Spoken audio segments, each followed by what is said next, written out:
Hey guys, so I recently conducted a client workshop, and at the end we did an honesty hour session where we brought up topics in a safe and anonymous manner.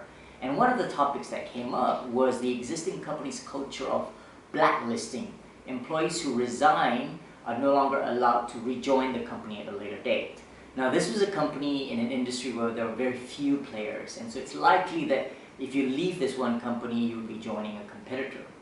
Now that reminded me of that practice then when I was at AirAsia X, where Malaysia Airlines had a very similar policy, I think determined by the unions, where they forbade Malaysia Airlines from rehiring pilots who have left Malaysia Airlines. And this provided a unique recruiting pipeline for AirAsia X because we wanted highly trained and experienced pilots.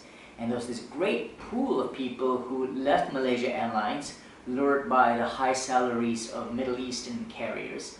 But after a few years of harsh desert conditions, they miss home, they want to return back, kids want to start schooling, the extended family misses them, and they cannot rejoin Malaysia Airlines. And so we were able to recruit them into AirAsia X, benefiting from their deep expertise and experience at local salary levels.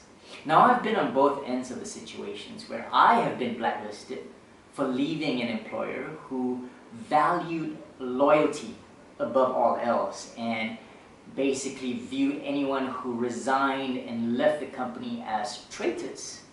But I've also been on the other side where I got very angry and upset at employees that we had invested a lot to train and provided growth and development opportunities, and they leave us, especially when they join our competitors.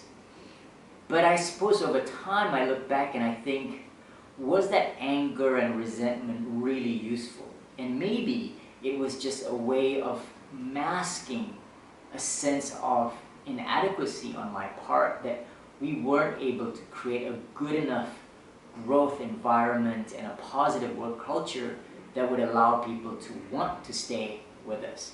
Because the reality is people make their own career decisions.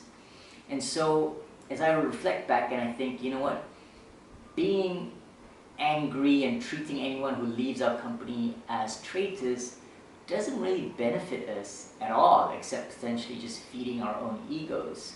But on the other hand, if we create at least a positive experience when they do depart, because you never know, people who leave today may end up being clients of tomorrow, important business partners, because the world that we live in is so small. So here's to kind of making departures more positive, more friendly, because dots always reconnect.